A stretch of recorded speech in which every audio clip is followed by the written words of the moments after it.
नमस्कार मित्रांनो, अनिल नरवाडे सर या यूट्यूब चॅनलवर तुमचं स्वागत. मागच्या लेक्चरमध्ये आपण स्पीड आणि व्हेलॉसिटी आणि त्यानंतर आपण स्पीड आणि डिस्टन्स हे जर चेंज झालं तर त्याच्या व्हेलॉसिटीवर काय परिणाम होतो हे आधीच्या लेक्चरमध्ये आपण बघितलं. आज आपण बघणार आहोत uniform and non uniform linear motion. आता युनिफॉर्म आणि नॉन युनिफॉर्म लिनियर मोशन म्हणजेच काय? युनिफॉर्म मोशन म्हणजेच if any object travel from equal distance and equal interval of time is called as uniform motion. Non-uniform motion, if any object travel from unequal distance and equal interval of time is called as non-uniform motion. आता जर आपण हा table जर आपण बघितला तर या टेबलमध्ये तुम्हाला इथं टाईम इन द क्लॉकचा टाईम तुम्हाला दिलेला आहे. इथं distance cover bye Amar, Akbar आणि अँथनी. अमर, अकबर आणि अँथनी 3 मित्र आहेत. हे 3 मित्र 5 वाजता त्यांचं जी रनिंग आहे किंवा स्पर्धा आहे आपण म्हणून, ती स्पर्धा सुरू होती आहे तर ती 8 वाजेपर्यंत आहे. प्रत्येक अर्ध्या तासाला त्यांची काउंटिंग होती आणि प्रत्येक अर्ध्या तासाला ते किती डिस्टन्स कव्हर करतात हे इथं दिलेलं आहे. पहिले 5 वाजता त्यांचं 0-0-0 असेल. पहिला जो अमर आहे हा 5:30 वाजता 20 किलोमीटर गेला. नंतर पहिल्या 6 वाजता तो 40 गेला, 6:30ला 60 गेला, 7ला तो 80 गेला, 7:30ला तो 100 गेला आणि 8ला तो 120 किलोमीटर गेला. नंतर अकबर आहे तो पहिले 0 डिस्टन्स, हे तर 0 असणारच. 5:30ला तो 18 किलोमीटर गेला, नंतर 36 किलोमीटर गेला, नंतर 42 गेला, नंतर 60 किलोमीटर गेला, नंतर 95 आणि नंतर 120 किलोमीटर तो गेला. आणि अँथनी जो आहे हा अँथनी पहिले 0, नंतर 5:30ला तो 14, नंतर तो 28, नंतर 42, नंतर 56, नंतर 70 आणि नंतर 84 किलोमीटर तो गेला. आता जर आपल्याला जर याच्यामध्ये बघायचं असेल तर हे जे डिस्टन्स कव्हर केलं आहे अमरनी, प्रत्येक अर्ध्या तासाला 20 किलोमीटर अंतर पार केलं आहे. प्रत्येक अर्ध्या तासाला किती किलोमीटर? 20 किलोमीटर अंतर पार केलं आहे. आणि दुसरा जो आहे त्याने इथं 18, इथं डबल वेगळंच डिस्टन्स. हा जो आहे अकबर म्हणजे यानं equal distance equal interval of टाईममध्ये पार केलं नाही आणि अँथनीने सुद्धा इक्वल डिस्टन्स इक्वल इंटरवलमध्ये पार केलेलं नाही. म्हणून जर आपल्याला म्हणायचं असेल तर युनिफॉर्म मोशन कोण ट्रॅव्हल झालं आहे तर अमर हा युनिफॉर्म मोशन ट्रॅव्हल झाला. आता याच्यावरती तुम्हाला खाली काही क्वेश्चन विचारलेत, या क्वेश्चनचे उत्तरं मला द्यायचे आहेत. पहिला क्वेश्चन, दुसरा, तिसरा आणि चौथा या 4 क्वेश्चनचे उत्तरं मला कमेंटमध्ये तुम्ही द्यायचे आहेत. नंतर आपण ॲक्सेलरेशन बघू.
चला तर मी सांगतो. What is the time interval between nothing the distance made by Amar, Akbar and Anthony. या सगळ्यांना एकच टाईम दिला होता का तर यस.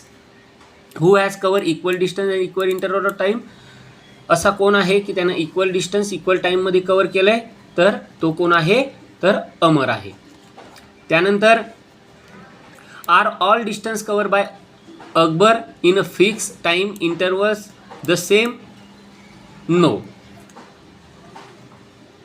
सगळ्यांना डिस्टन्स जे आहे ते एकच दिलं होतं आणि टाईम पण काय दिला होता, एकच दिला होता, fix interval of time. All the distance cover by Akbar in the fix time intervals the same, yes.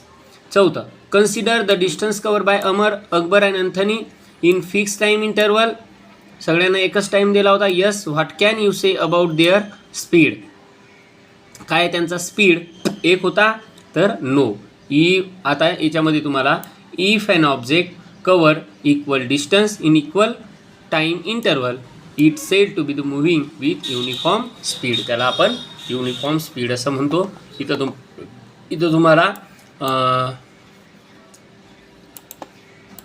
तुम्हाला डेफिनेशन दिलेली आहे.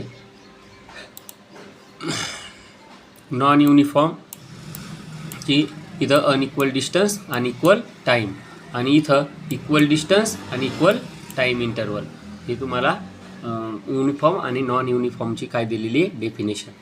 आता आपण बघणार आहोत ॲक्सेलरेशन. आता ॲक्सेलरेशन म्हणजे आपण त्याला त्वरण असं म्हणतो.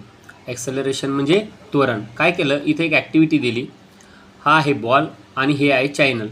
आता आपण काय केलं, जो बॉल आहे हा बॉल इथून काय केला, फेकला किंवा आपण टाकला असं म्हणू. इथून बॉल टाकला तर हा बॉल इथून सरळ कुठं येईल, खाली येईल, आणि जसा जसा तो खाली येईल तसं तसं त्याचा जो स्पीड आहे तो स्पीड काय होईल, वाढत जाईल. म्हणजेच हा जो इथं तुम्हाला ज्यावेळेस इथं तुमची व्हेलॉसिटी जी होती ती होती इनिशियल व्हेलॉसिटी. इनिशियल व्हेलॉसिटी आपण यूनं डिनोट करतो, आणि ही जी असते फायनल व्हेलॉसिटी आपण कशाने डिनोट करतो, तर व्हीनं डिनोट करतो. इनिशियल व्हेलॉसिटी यूनं आणि फायनल व्हेलॉसिटी ही व्हीनं आपण डिनोट करतो. आता मग पहिली जी व्हेलॉसिटी आहे ती आणि शेवटची जी व्हेलॉसिटी आहे ती दोन्ही कशा आहेत, वेगवेगळ्या आहेत. म्हणजेच आपण इथं चेंज इन व्हेलॉसिटी आपण त्याला म्हणतो. मग ॲक्सेलरेशनचा फॉर्म्युला दिलेला आहे. Acceleration is equal to change in velocity upon time. Change in velocity कोणती, तर इफ इनिशियल व्हेलॉसिटी यूनं डिनोट करतो, टाईम टीनं डिनोट करतो, आणि टू द फायनल व्हेलॉसिटी आपण व्हीनं डिनोट करतो. इनिशियल व्हेलॉसिटी यू,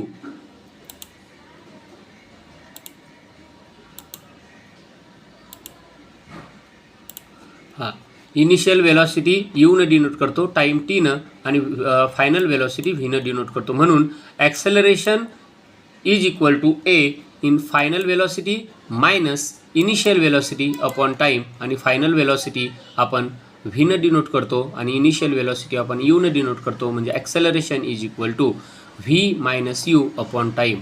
हा जो फॉर्म्युला आहे हा फॉर्म्युला आहे ॲक्सेलरेशनचा, महत्त्वाचा फॉर्म्युला आहे. हा फॉर्म्युला तुम्ही नोट करून ठेवा किंवा कुठंतरी आपल्या CWच्या वहीमध्ये लिहून ठेवा. ठीक आहे. आता इथं तुम्हाला दोन युनिफॉर्म ॲक्सेलरेशन आणि नॉन युनिफॉर्म ॲक्सेलरेशनची डेफिनेशन तुम्हाला दिलेली आहे. If the velocity change by equal amount in equal time interval of the object is said to be uniform acceleration. आणि non uniform, if the velocity change by unequal amount in equal time interval the object is said to be non-uniform acceleration. तुम्हाला दोन्ही definition इथं दिलेल्या आहेत. त्यानंतर याचेच type पडलेत positive, negative and zero acceleration. आता positive acceleration म्हणजेच काय, निगेटिव्ह ॲक्सेलरेशन म्हणजे काय, आणि झिरो ॲक्सेलरेशन म्हणजेच काय.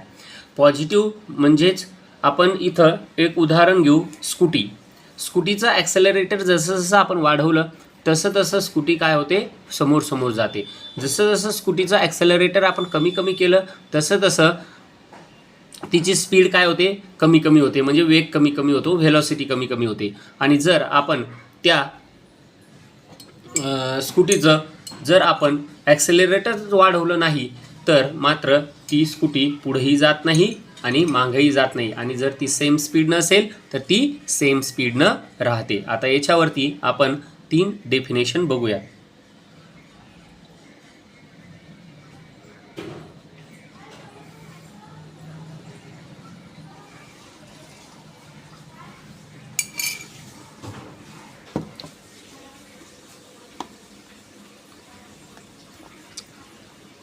पहिली definition, when the velocity of an object is increased, the acceleration is positive.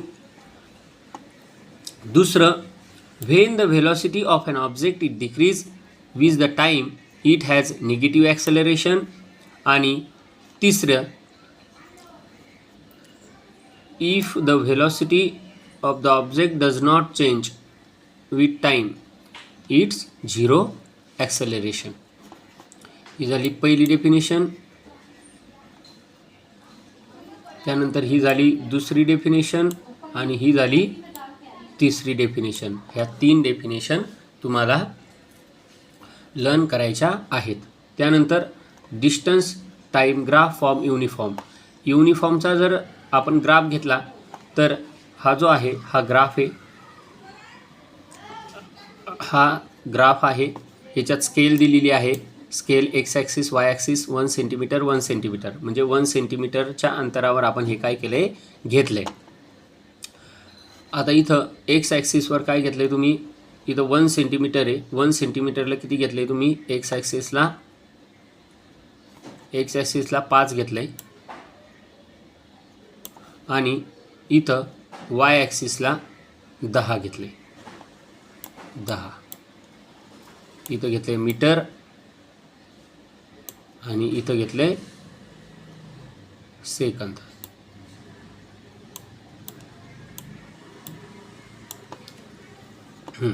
तर आपण आता ग्राफ काढू. इथं टाईम दिला आहे तुम्हाला सेकंदात, इथं डिस्टन्स दिलं आहे मीटरमध्ये. आता झिरोला किती आहे, 0, झिरोला 0. इथं 10ला 15, 10ला किती दिलेले 15 म्हणजे हे इथं.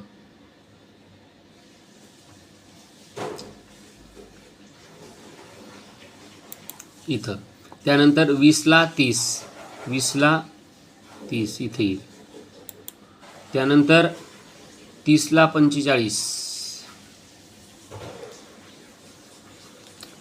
45 इथे येईल असं. त्यानंतर 40ला 60, 40ला 60 इथे येईल. 50ला 75, 50ला 75 इथे येईल.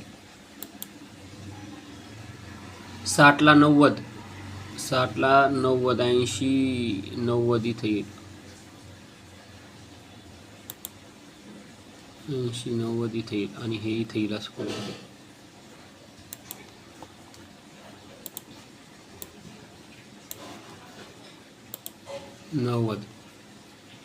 त्यानंतर 70ला 105, 70ला 105 इथे येईल.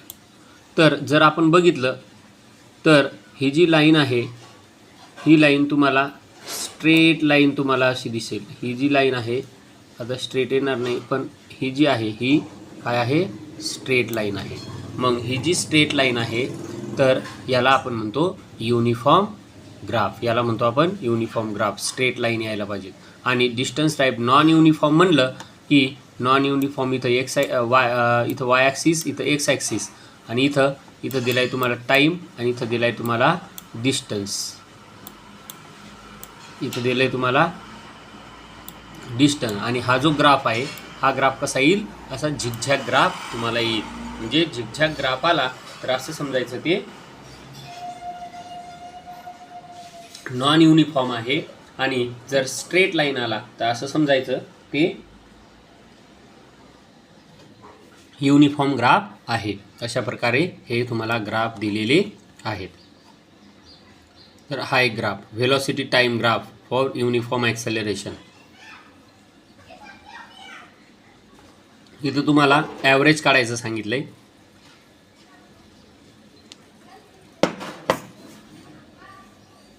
इथं तुम्हाला ॲव्हरेज काढायचं सांगितलंय. काय दिलंय, इथं व्हेलॉसिटी दिली मीटर पर सेकंदात, इथं टाईम दिला आहे सेकंदामध्ये. इथं तुम्हाला व्हेलॉसिटी दिली आहे 8, 16, 24, 32, 40, 48 आणि 56. इथं तुम्हाला टाईम दिला आहे सेकंदात 5, 10, 15, 20, 25, 30, 35 आणि 40 हा तुम्हाला टाईम दिला आहे. आणि याच्यामधलं ॲव्हरेज काढायचं आहे. म्हणजे ॲव्हरेज इथं घेतलं आहे तुम्ही 32 आणि 16 आणि याच्यात गॅप कितीचा आहे 2 म्हणजे 1 आणि 2. मग आपण काय केलं 32 केलं आहे. 32 अधिक 16 divided by 2 24 metre per second. आणि किती सेकंदाचं काढायचं आपल्याला 10 सेकंदाचं. म्हणून डिस्टन्स कवर्ड किती केलं आहे 24 metre per second into 10 second म्हणजे किती आलं 240 मीटर. म्हणजे check that the similar example in a train distance cover is given by the area of quadrangle ABCD. आणि इथं काय तयार झालं ABCD हे झाला क्वाड्रँगल. झाला हा इथं तयार कोणता झाला क्वाड्रँगल तयार झालेला आहे. हा झाला क्वाड्रँगल.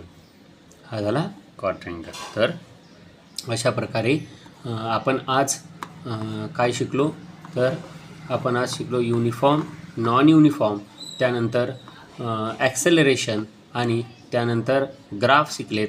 युनिफॉर्म ग्राफ त्याच्यात डिस्टन्स टाईम ग्राफ, दुसरा आपण non uniform distance time graph आणि नंतर व्हेलॉसिटी टाईम ग्राफ.